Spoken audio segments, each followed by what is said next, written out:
Uh, oh, yeah, it's Paul the Pipe Guy. Happy Friday. And it is the 11th of April 2025 already. I'm starting out with a cigarette because I'm stressed. So, yeah, let's have a Friday night smoke together. So, I did the video last night. I got the house. Yeah, they accepted my offer. And I got a call this morning from my realtor, and she said, I've got bad news. I said, what's wrong? I gave them a deposit, everything. They said, it's a done deal. It's your house. Well, the next day, this morning, a Hispanic man went through the house, and he wanted the house.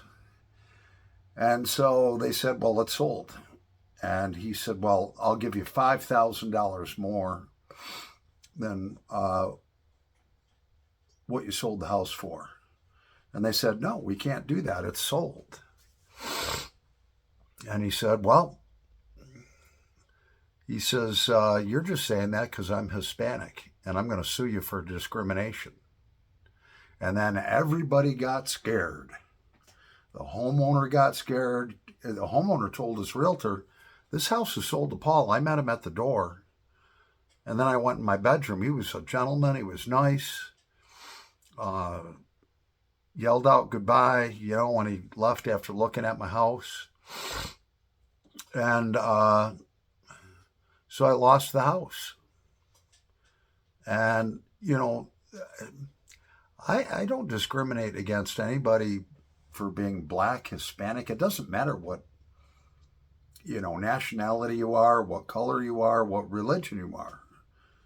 I don't discriminate against anyone. I remember being a little boy, and even as a young teenager, I'd go with my grandmother, and the people were so poor in the 60s and 70s that were migrant workers, picking fruit and stuff like that. My grandmother would take them food, dishwashing detergent. She would take them pots and pans, anything she had in her household she could spare. And I used to go with her. And I'm telling, these people were living in shacks that had no windows, no doors. They were shacks that they were living in. And they'd come up in the summertime and harvest the fruit for the farmers. And they'd see her car coming and they'd be like, oh, Helen's here. And she would go up, this is my grandson, Paulie. And, and then she'd pass out different things to whoever needed what. She'd load the whole car up like once every other week. And so I wasn't raised that way. In the late 60s, probably 1969 or 1970, my best friend, his name was Curtis Smith. And Curtis Smith was a little black boy, same age as me. We went to kindergarten together, first grade together. I used to get off the bus at his house, and man, they had a big, huge old Victorian house, and the father worked two jobs. And they had 10 kids, man. They were Curtis was probably about 3.5 foot high. And then all the kids, the boys went up to about 6'5". Just a great, good Christian family. And they were black. And remember one day, and I would have dinner with them. And then I'd walk home because they were not far down the street from where I lived. And I'd tell my mom. And one day, one of the kids on the bus, he started harassing me. And he's like, why are you getting off with that? And he used the N-word. And I said, he's my friend. I'm going to visit him and have dinner. And then I walked home and I asked my mom what the N-word was. And she had raised me to not even think that way. And the 1960s were bad. I mean, there was a lot of racial stuff going on, and so I've never been that way. So for this guy to pull the race card, life is unfair. And Maybe if I was in his shoes and I really wanted that house, I might do the same thing, but I doubt it because I wasn't raised that way. And my realtor said, well, if his financing doesn't go through or something, maybe we can come back with a lower offer than, you already had. And I said, no, that's kind of a scumbag thing to do. I said, I would not do that. I offered him my max offer of $130,000. If this guy's deal doesn't go through with a bank or whatever, I'm not going to lower it and try to take advantage of them. They're going to get the same offer that I offered them before. I says, I'm a man of integrity. I'm not looking to take advantage of people. I just want a fair deal, and that house is worth every bit of $130,000. So I lost the house. It is what it is. It's in God's hands. And,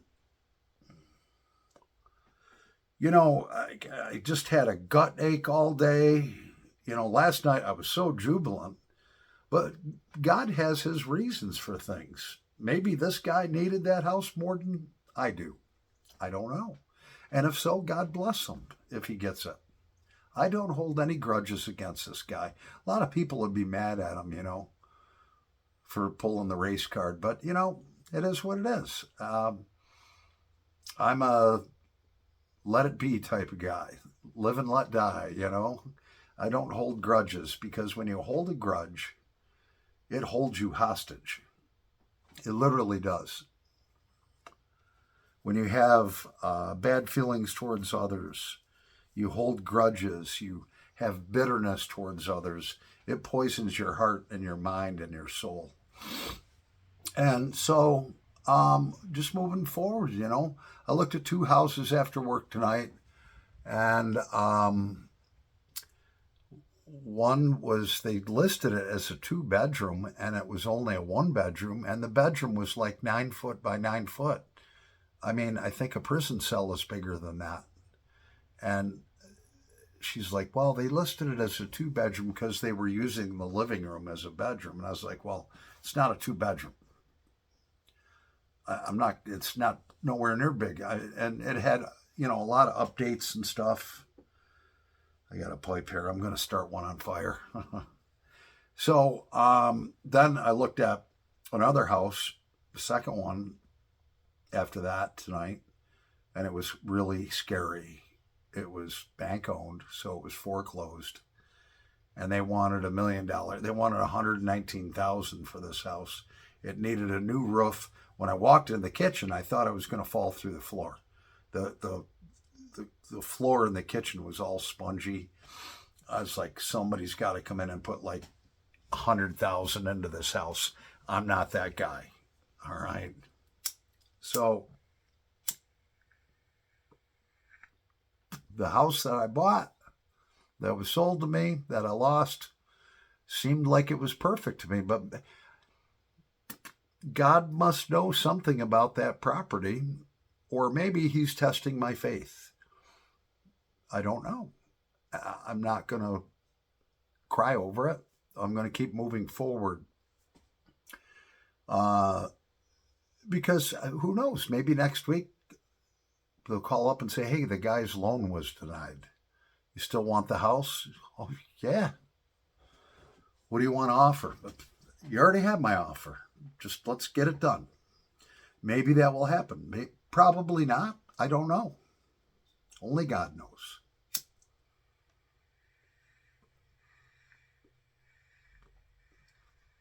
So don't feel bad for me. I'm sorry, Paul. I want to hear comments like, it's good to see that you still have a smile on your face and you're trusting in the Lord. Those are the comments I want. I want positive comments, not like, oh, Paul, that's terrible. You ought to hire an attorney and sue him. No, I'm not going to do any of that stuff. It's just live and let die. Let it be. It is what it is. God knows what I need. God knows the timeline that I need it in. And I have faith that he's going to provide me something great. And I thought he did. And I still trust him to do that. I always will. I may have to rent a 2-bedroom apartment for a year or 2. I don't know. We'll see. Maybe he wants me to save a bigger down payment. I don't know. Maybe he has another place that's not for sale yet that will be a year or two from now. I don't know what his plan is, but he has a plan because my mom and I have prayed about it, and you guys have all prayed for me about it.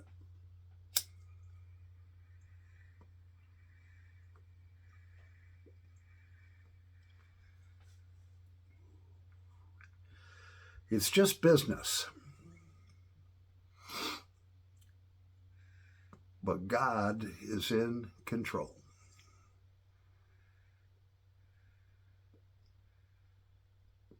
And my mother is a prayer warrior. She will start praying in tongues, praying in the Spirit. And when that woman prays, let me tell you, God listens to that woman. She has been faithful.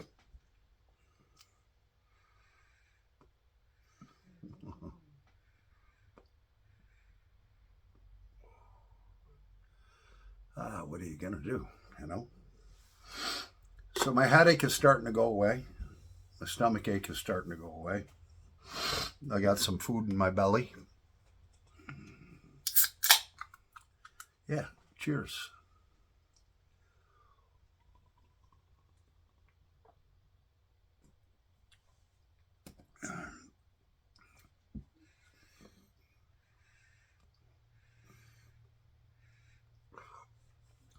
I need to buy something for $130,000 or less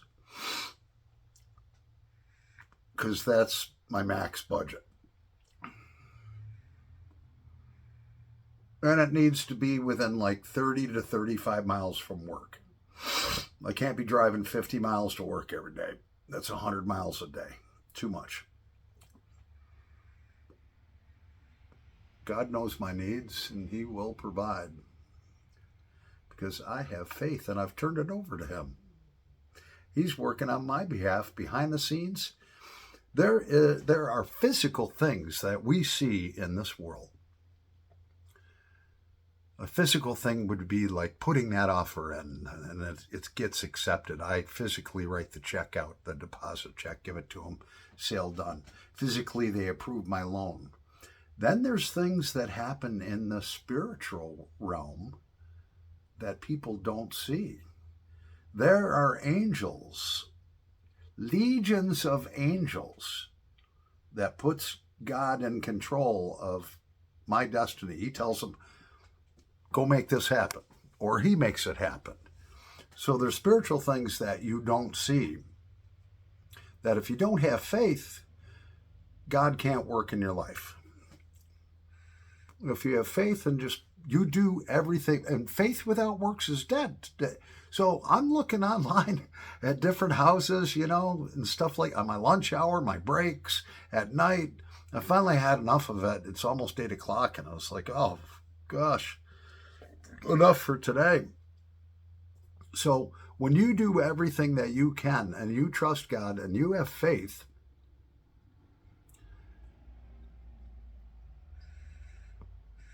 He's working in the spiritual realm,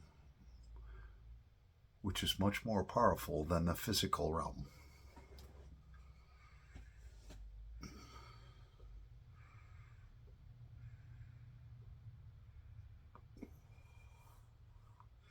Maybe some of you won't understand that, but some of you will.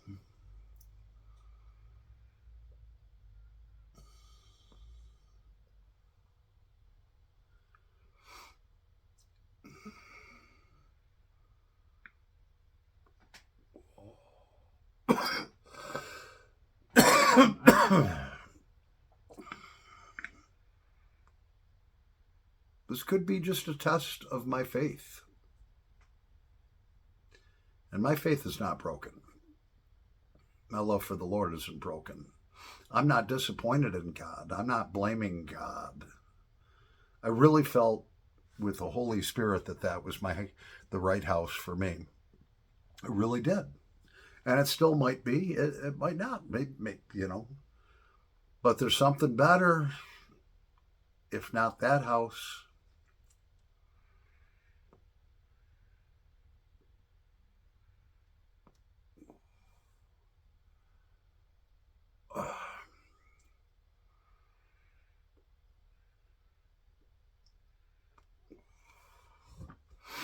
Yeah. Trust in the Lord. Faith without works is dead.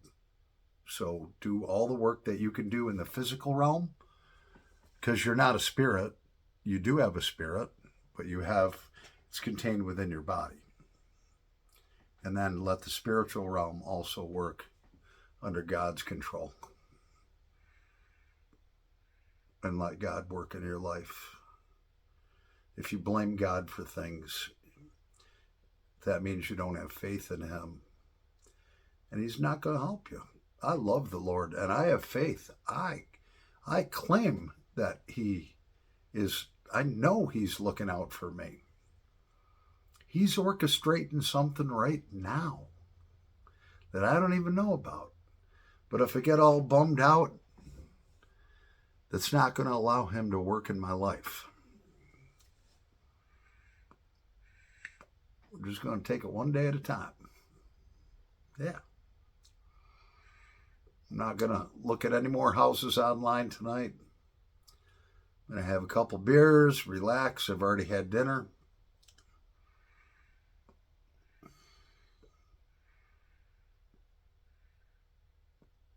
So anyways, that's where it's at, mates. My friend John Kruger's probably like telling his wife right now, can you believe what happened to Paul? Somebody pulled the race card on him. Now, John Kruger has, now I'm not going to say, John Kruger's wife she's a great lady. She is a woman of color. Let's just say that. And beautiful lady. Smart lady. Tenacious lady. Okay. I know her through talking to him. I've never talked to her. But I from what he's told me, she's a winner. She's tenacious. And she's probably going to be pissed off for Paul the pipe guy when she hears about this video of losing his house over a racial thing. I'm not racial at all. I'm not a racist. I'm just not. Actually, in this area, okay, I have blonde hair and blue eyes, or at least I used to have blonde hair. It's getting a little gray. We used to be the majority. We are now, guys with blonde hair and blue eyes are now the minority.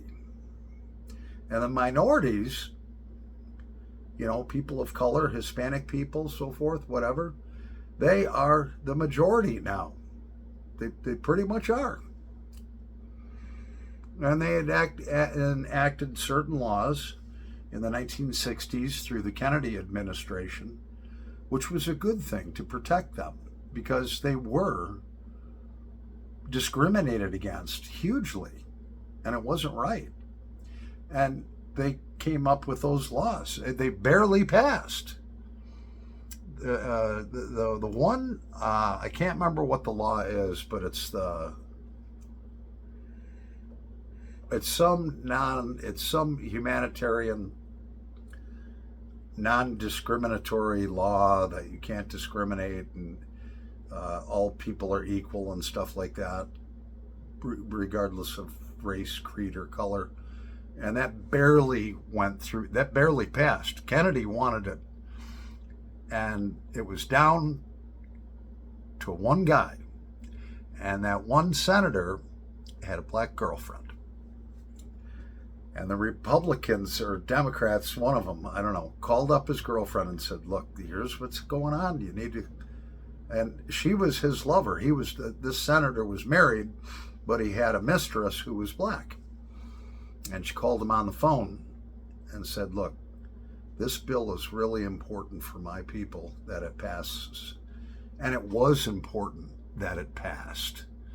And she said, it would be really important to me and mean a lot if you could vote yes for this bill. And he did. Passed by one vote. And it's good that that happened. Because I remember the racial wars in the 60s. It was bad. But anyways, so that's where Paul the Pipe Guy stands. God is in control. I think somebody commented that lately every one of your smoke together seems like a sermon. Maybe God's pointing me in a direction here. I don't know. We'll see. I'm just telling you how I feel at that time. So, if you feel that way and you love it, keep watching my channel. If you don't like what I'm saying, then you can unsubscribe. That's okay, or don't watch it. Simple as that. I have my spiritual beliefs, and they are everything to me. They are at my core. And I will never retreat from them, ever. Till the Lord takes me home, and then I go home. My house is, the perfect house is already built for me there. Yeah. If you've given your life to the Lord, yours has been built for you there too. If you deny God, say he doesn't exist, yeah, you got a special place. It's not a good one though, And it's in the Bible. I'm not saying that, and I'm not condemning you. I'm not a judge and jury, but the Lord is. If you deny him and say he doesn't exist, when you go up there to be judged, he's going to be like, I don't know you. It says it in the Bible. Don't believe me. Ask the Lord to reveal himself to you, and he will. Want to believe. If you want to believe, and you give him a fair shot, he'll reveal himself to you. Yeah. Anyways, I'm Paul the Pipe Guy, and I'm okay. Happy Friday. Over and out.